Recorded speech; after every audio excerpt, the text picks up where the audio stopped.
नमस्कार दोस्तों, आप सबका स्वागत है आपके अपने YouTube channel GK by Rajveer sir पे। जैसा कि दोस्तों आप लोग देख पा रहे हैं टोक्यो ओलंपिक्स 2020, तो करंट अफेयर से संबंधित ऐसा टॉपिक हमारा ये बनता है, परीक्षा चाहे कोई भी हो, क्वेश्चन अपना इस टॉपिक से देखने को अवश्य ही मिलेगा। तो ओलंपिक्स की A to Z जानकारी है इस वीडियो के माध्यम से कवर की गई है। चाहे किसी भी प्रकार का क्वेश्चन हो, हर क्वेश्चन अपनी इस वीडियो से मिलने वाला है। तो वीडियो की शुरुआत करने से पहले मैं आप लोगों को बता देना चाहता हूं कि इस वीडियो के माध्यम से हम क्या क्या कवर करेंगे। कि इस वीडियो के माध्यम से ओलंपिक से संबंधित जो बेसिक जानकारी है उसको कवर करेंगे। विभिन्न पदक हैं किस खिलाड़ी के द्वारा प्राप्त किए गए हैं उनको कवर करेंगे। उस खिलाड़ी के द्वारा है पदक के साथ साथ में कितना रिकॉर्ड बनाया गया है उसको कवर करेंगे। कहां से संबंधित है उनको कवर करेंगे। तो आप लोगों से अनुरोध है कि इस वीडियो को लास्ट तक जरूर देखना है। और जो स्टूडेंट्स, जो भी साथी है अपने चैनल पे नए हैं तो उनको अपना चैनल सब्सक्राइब करना है, बेल आइकन का बटन दबा लेना है ताकि इस प्रकार की अच्छी वीडियो अपलोड होते ही सबसे पहले उनके पास पहुंच सके। सबसे पहले बात करते हैं ओलंपिक खेल बेटा। तो ओलंपिक खेलों की शुरुआत कैसे हुई, कहां से हुई, किसको इसका क्रेडिट जाता है, श्रेय जाता है, सभी तथ्यों को हम स्टेप बाय स्टेप कवर कर रहे हैं। बात कर लेते हैं ओलंपिक खेलों की शुरुआत की। तो प्रथम आधुनिक ओलंपिक खेल यूनान की राजधानी एथेंस में आयोजित किए गए। नेक्स्ट क्वेश्चन निकला जाता है कि कब आयोजित किए गए, तो आपका आंसर होगा 1896 में। शुरुआत करने का श्रेय किसे जाता है, शुरुआत करने का क्रेडिट किसे जाता है, तो Baron Pierre de Coubertin, Baron Pierre de Coubertin को शुरुआत करने का श्रेय जाता है। बात करते हैं अंतरराष्ट्रीय ओलंपिक समिति, जिसको बोलेंगे IOC, इंटरनेशनल ओलंपिक कमेटी। अब यहां से क्वेश्चन कैसे देखने को मिलते हैं, तो सबसे पहले बात करते हैं, देखिएगा, अंतरराष्ट्रीय ओलंपिक समिति ओलंपिक खेलों को संचालित करने वाली संस्था है। कहने का तात्पर्य यह है कि ओलंपिक खेलों को संचालन कौन करता है, तो IOC करती है। तो उसके संदर्भ में हम देखते हैं आगे। IOC की स्थापना है 1894 में, यानी कि 2 साल पहले स्थापना होती है और 2 साल बाद है यानी कि 1896 में, यानी कि है प्रथम खेल आयोजित होते हैं एथेंस में। HO मुख्यालय लुसाने में पड़ता है। लुसाने कहां स्थित है, स्विट्जरलैंड में स्थित है। IOC के प्रथम अध्यक्ष कौन हुआ करते थे, तो ध्यान रखिएगा डिमिट्रियास विकेलास प्रथम अध्यक्ष हुआ करते थे। बात करें वर्तमान अध्यक्ष की, तो वर्तमान अध्यक्ष थॉमस वाच हैं, जो बिलोंग करते हैं कहां से, जर्मनी से। चलिएगा नेक्स्ट देखते हैं बेटा। बात करेंगे हम ओलंपिक खेलों की। तो ओलंपिक खेल 2 टाइप के होते हैं बेटा। एक तो होता है ग्रीष्मकालीन ओलंपिक और होता है दूसरा शीतकालीन ओलंपिक। तो ग्रीष्म यानी कि जिसको समर ओलंपिक बोला जाता है और शीतकालीन को विंटर ओलंपिक बोला जाता है। कब आयोजित होते हैं, कितना यानी कि समय के अंतराल के बाद आयोजित होते हैं, तो देखिए हम चर्चा करते हैं। बात करेंगे हम 31वें ओलंपिक का आयोजन 2016 में कहां किया गया था, रियो में किया गया था। ब्राजील में पड़ता है रियो, तो 31वें वहां हुए थे। बात करें हम 32वें, तो 32वें ओलंपिक 2021 में कहां पर हुए हैं, टोक्यो। टोक्यो कहां पड़ता है, जापान की राजधानी पड़ती है टोक्यो, तो वहां पर आयोजन किया गया। 33वें 2024 में कहां पर होंगे, पेरिस में, जो राजधानी पड़ती है किसकी, फ्रांस की बेटा। नेक्स्ट 34वें 2028 में आयोजित होंगे, कहां आयोजित होंगे, लॉस एंजल्स में। लॉस एंजल्स पड़ता है यूनाइटेड स्टेट ऑफ अमेरिका यानी कि USA में। 35वें आयोजित होंगे 2032 में, जो यानी कि ब्रिस्बेन यानी कि ऑस्ट्रेलिया में आयोजन इनका किया जाएगा, ध्यान रखना है। लेकिन बच्चों आप लोगों को एक क्वेश्चन यहां से निकलता है, क्या निकलता है कि कितने अंतराल के बाद ग्रीष्मकालीन ओलंपिक का आयोजन किया जाता है, तो आपका आंसर होगा 4 साल बाद। कितने साल बाद, 4 साल बाद आयोजन होता है। लेकिन ध्यान रखिएगा 2016 में 31 में थे, तो 32 में 2020 में होने थे, परंतु 2020 आप लोगों को पता है कि कोविड-19 के कारण है इनका आयोजन उस टाइम पे नहीं किया गया, जिनका आयोजन कब हुआ है 2021 में हुआ है। तो ये जरूर ध्यान रख लेना है, एग्जाम के पॉइंट ऑफ व्यू से जरूरी बन जाता है। बात करते हैं विंटर ओलंपिक की, तो 23वें विंटर ओलंपिक है 2018 में कहां पर आयोजित किए गए, साउथ कोरिया में आयोजित किए गए। और 24वें विंटर ओलंपिक का आयोजन वर्ष 2022 में चाइना की राजधानी पड़ती है बीजिंग, वहां पर किया जाएगा। 25वें आयोजन होगा 2026 में, कहां पर भाई, मिलान एंड कोर्टिना शहर पड़ता है, कहां का, इटली का। तो इटली के अंदर यानी कि मिलान पड़ता है, इटली के अंदर ही कोर्टिना शहर पड़ता है, वहां पर आयोजित होंगे 25वें शीतकालीन ओलंपिक। नेक्स्ट देखते हैं कि टोक्यो ओलंपिक 2020 में 5 खेलों को शामिल किया गया। क्वेश्चन बनेगा कि कितने खेलों को शामिल किया गया टोक्यो ओलंपिक 2020 में, तो आंसर होगा 5 खेलों को। 4 नए खेल इसके अंदर इंक्लूड किए गए, तो वो भी आपको ध्यान रखना है। कैसे क्वेश्चन बनेंगे देखिएगा कि बेसबॉल 2008 के ओलंपिक के बाद दोबारा शामिल किया गया, यानी कि 2008 के ओलंपिक में बेसबॉल शामिल था और अब इसको दोबारा शामिल कब किया गया, 2020 में किया गया। नेक्स्ट बात करते हैं स्केटबोर्ड की, नेक्स्ट सर्फिंग, स्पोर्ट्स क्लाइंबिंग और कराटे, ये खेल इसके अंदर शामिल हुए। लेकिन क्वेश्चन हमारे पास कैसे एग्जाम में पूछे जाएंगे देखिएगा, भवानी देवी ओलंपिक के लिए क्वालिफाई करने वाली पहली भारतीय तलवारबाज बनी। क्वेश्चन बनेगा इन फ्यूचर कि पहली भारतीय तलवारबाज कौन बनी जिनके द्वारा है ओलंपिक को क्वालिफाई किया गया, तो आंसर होगा भवानी देवी। ओलंपिक में भाग लेने वाली पहली ट्रांसजेंडर बनी लॉरेल हर्बर्ड। लॉरेल हर्बर्ड यानी कि कहां से बिलोंग करती है, न्यूजीलैंड से बिलोंग करती है, तो ये ट्रांसजेंडर बनी है प्रथम, इसका भी आपको ध्यान रखना है। नेक्स्ट बात करते हैं ओलंपिक 2020 खेलों का आयोजन 23 जुलाई 2021 से 8 अगस्त 2021 के बीच किया गया। ये इंपॉर्टेंट डेट बनती है कि 23 जुलाई से 8 अगस्त तक इनका आयोजन है किया गया। कहां आयोजन किया गया, तो आंसर निकलेगा जापान की राजधानी टोक्यो में। कौन से नंबर का संस्करण था, तो आपने आंसर अभी पढ़ाई है, 32वें नंबर का था। बात करते हैं 32वें ओलंपिक के का मोटो क्या रहा, तो United bye emotions, United bye emotions है मोटो रहा। लेकिन बात करते हैं मस्कट की, मस्कट को कहता है शुभंकर, तो इसमें क्या रहा, मिरिया टोवा है वो शुभंकर रहा। और ये आप यानी कि है देख भी रहे हो, ये मिरिया टोवा बनता है। टोक्यो ओलंपिक के ध्वजवाहक कौन रहे, तो ध्वजवाहक 2 टाइम यानी कि 2 टाइम रहते हैं, तो ध्यान रखिएगा, एक उद्घाटन होता है, एक समापन होता है, तो दोनों के संदर्भ में हम चर्चा करते हैं, एग्जाम के पॉइंट से बहुत इंपॉर्टेंट हैं। उद्घाटन समारोह के समय टोक्यो ओलंपिक के ध्वजवाहक कौन रहे हैं, मैरी कॉम और मनप्रीत सिंह। मैरी कॉम और मनप्रीत सिंह हैं उद्घाटन समारोह के समय यानी कि क्या रहे हैं, ध्वजवाहक रहे हैं। जबकि समापन समारोह के समय बजरंग पुनिया रहे हैं। इंपॉर्टेंट क्वेश्चन निकलेंगे भाई। नेक्स्ट बात करते हैं ओलंपिक ध्वज। ओलंपिक ध्वज सिल्क कपड़े के होते हैं, जिसके मध्य 5 रंगीन चक्र एक दूसरे से मिले हुए दर्शाए गए हैं, जो विश्व के 5 महाद्वीपों का प्रतिनिधित्व को दर्शाते हैं। यानी कि हमारे 5 महाद्वीप हैं, उनको रिप्रेजेंट करने का कार्य है ये चक्कर करते हैं। लेकिन क्वेश्चन हमारा अच्छा निकलता है यहाँ से कि कौन सा चक्कर है, किस महाद्वीप को रिप्रेजेंट कर रहा है, तो उनको भी चर्चा कर लेते हैं, ध्यान रखिएगा। लाल चक्कर है, लाल चक्कर रिप्रेजेंट कर रहा है यूएसए को, यानी कि यूनाइटेड स्टेट ऑफ अमेरिका को, ध्यान रखिएगा। काला चक्कर है वो रिप्रेजेंट कर रहा है किसको भाई, ध्यान रखिएगा, अफ्रीका को। और आपको लोगों को पता ही होगा कि काले लोग कहाँ पाए जाते हैं, अफ्रीका में पाए जाते हैं। तो वैसे भी आप यानी कि इस बात को यानी कि क्या कर सकते हो, रिलेट कर सकते हो। नीला चक्कर रिलेट करता है यूरोप से, तो ध्यान रखिएगा यूरोप से। बात करें पीले चक्कर की, तो पीला चक्कर रिलेट करता है अपने एशिया से, एशिया महाद्वीप का यानी कि प्रतिनिधित्व करता है पीला चक्कर, जबकि ग्रीन है, ग्रीन चक्कर रिलेट करता है ऑस्ट्रेलिया को।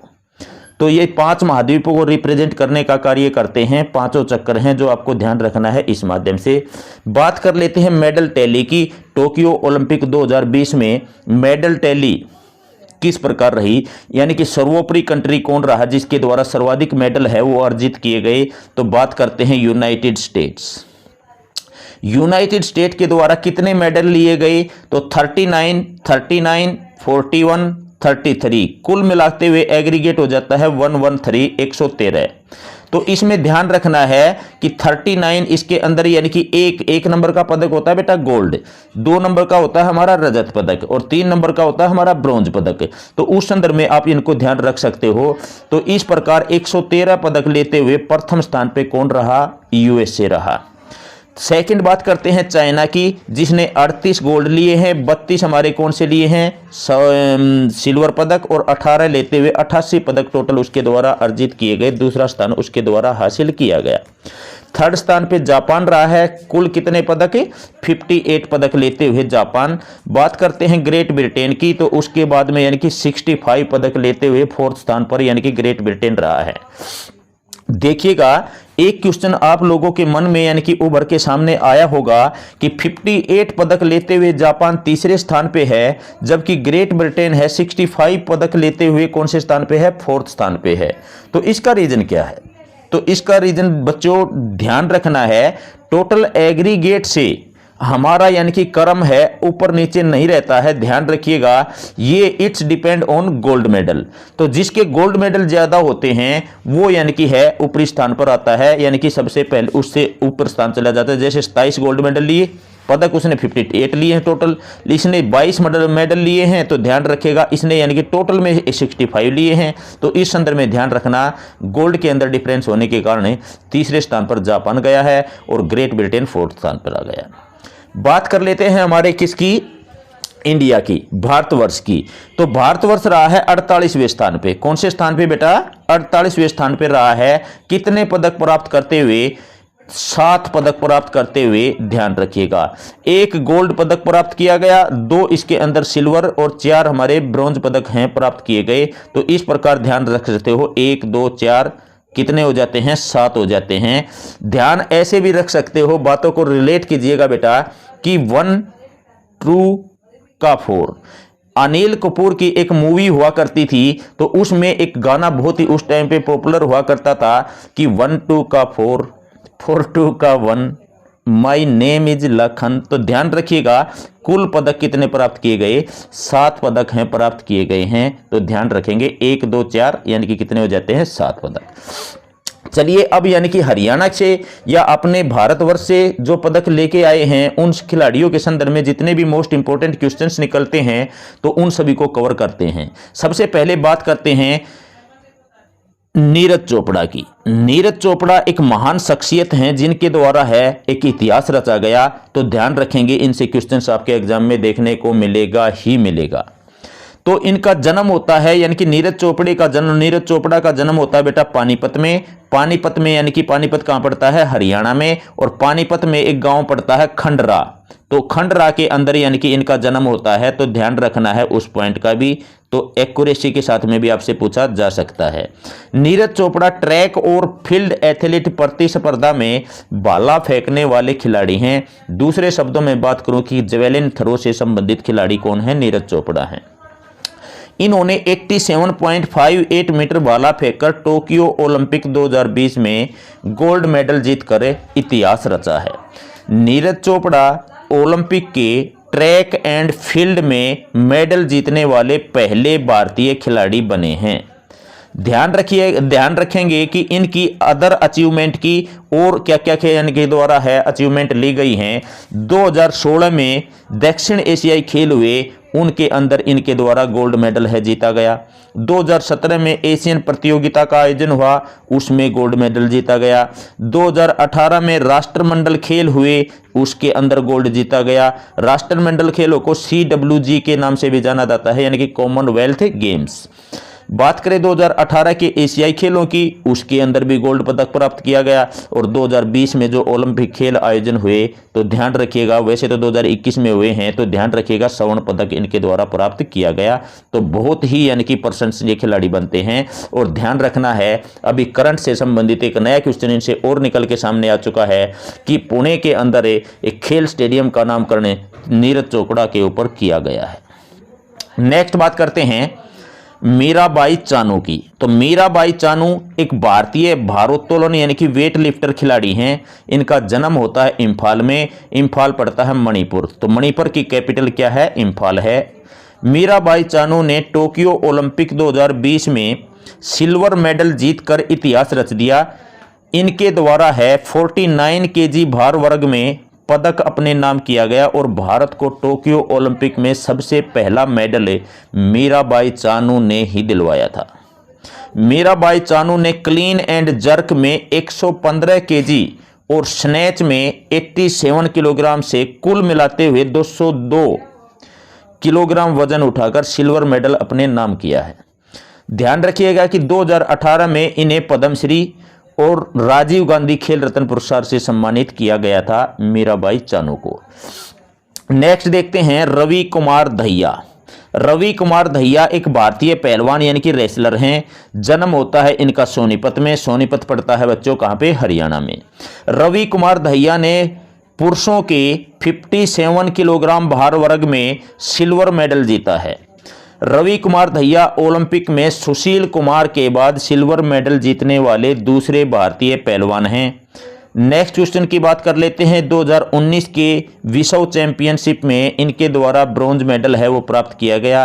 बात करते हैं 2020 और 2021 के एशियाई चैंपियनशिप की, तो उसमें गोल्ड मेडल है इनके द्वारा प्राप्त किया गया था। रवि कुमार दहिया ओलंपिक में पदक जीतने वाले भारत के 5वें पहलवान हैं। इनसे पहले भारत की ओर से केडी जाधव, सुशील कुमार, योगेश्वर दत्त और साक्षी मलिक ओलंपिक में पदक जीत चुके हैं। इस प्रकार कहने का तात्पर्य है कि इनसे पहले 4 हैं वो यानी कि खिलाड़ी हैं वो पदक जीत चुके हैं और इनका नंबर कौन सा बनता है? 5th बनता है। देखिएगा बेटा ध्यान से, यानी कि क्वेश्चनों को यानी कि करना है, स्टेप बाय स्टेप है और वीडियो के लास्ट तक बने रहना है। बात कर लेते हैं पीवी सिंधु की।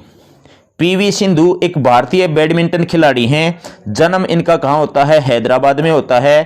कहाँ पर होता है भैया? हैदराबाद में जन्म होता है। पीवी सिंधु ने टोक्यो ओलंपिक 2020 में ब्रॉन्ज मेडल है अपने नाम किया है। ओलंपिक में लगातार दूसरी बार मेडल जीतने वाली पहली भारतीय महिला खिलाड़ी कौन बनी हैं? पीवी सिंधु हैं वो बनी हैं, ध्यान रखिएगा। अब देखिए बात करते हैं कि 2016 के रियो ओलंपिक, रियो कहाँ पड़ता है? ब्राजील में। ध्यान रखिएगा रियो ओलंपिक में सिल्वर मेडल इनके द्वारा प्राप्त किया गया, जबकि 2020 टोक्यो ओलंपिक में कौन सा मेडल प्राप्त किया गया? ब्रॉन्ज मेडल है प्राप्त किया गया। बात कर लेते हैं अदर अवार्ड की कि 2013 में इनको अर्जुन पुरस्कार से सम्मानित किया गया, 2015 में पद्मश्री से सम्मानित किया गया, 2016 में राजीव गांधी खेल रत्न पुरस्कार से सम्मानित किया गया और 2020 में पद्म भूषण से संबंधित पद्म भूषण है इनको दिया गया। नेक्स्ट बात करते हैं बजरंग पुनिया। बजरंग पुनिया एक यानी कि भारतीय पहलवान हैं। कहां से बिलोंग करते हैं? झज्जर से बिलोंग करते हैं। झज्जर पड़ता है हरियाणा में। तो ध्यान रखिएगा बजरंग पुनिया ने शानदार सफलता हासिल करते हुए फ्री स्टाइल कुश्ती के 65 केजी भार वर्ग में कांस्य पदक प्राप्त किया है। कॉमनवेल्थ गेम्स 2018 में बजरंग पुनिया द्वारा गोल्ड मेडल है वो अपने नाम किया था। तो ध्यान रखना है, बड़े यानी कि महत्वपूर्ण खिलाड़ी बनते हैं बजरंग पुनिया। 2015 में अर्जुन पुरस्कार से सम्मानित किया गया, 2019 में इनको पद्मश्री से सम्मानित किया गया, जबकि 2019 में राजीव गांधी खेल रत्न पुरस्कार है बजरंग पुनिया को दिया गया था। नेक्स्ट बात करते हैं भारतीय हॉकी टीम की। भारतीय हॉकी टीम ने 41 ईयर बाद 41 साल बाद जर्मनी को हराकर है टोक्यो ओलंपिक 2020 में ब्रॉन्ज मेडल है जीतते हुए इतिहास रचने का कार्य किया है। गोल्ड मेडल बात कर लेते हैं किसको मिला, तो ध्यान रखिएगा गोल्ड मेडल बेल्जियम ने मिला, बेल्जियम को दिया गया है, सिल्वर मेडल ऑस्ट्रेलिया को और ब्रॉन्ज मेडल भारत को। तो ध्यान रखना है कितने साल बाद यानी कि ब्रॉन्ज मेडल जीता है, 41 साल बाद। बात करते हैं भारतीय पुरुष हॉकी टीम के कप्तान कौन है, तो मनप्रीत सिंह, जबकि भारतीय महिला हॉकी टीम की कैप्टन रानी रामपाल हैं। तो रानी रामपाल कहां से बिलोंग करते हैं, रानी रामपाल कुरुक्षेत्र में यानी कि शाहबाद से बिलोंग करते हैं। तो शाहबाद की रानी के नाम से किसे जाना जाता है, रानी रामपाल को जाना जाता है। भारतीय महिला हॉकी टीम टोक्यो ओलंपिक 2020 प्रतियोगिता में चौथे स्थान पर रही। कौन से स्थान पर रही, 4th स्थान पर रही है। तो ये क्वेश्चन भी आपको ध्यान रखना है। नेक्स्ट बात करते हैं,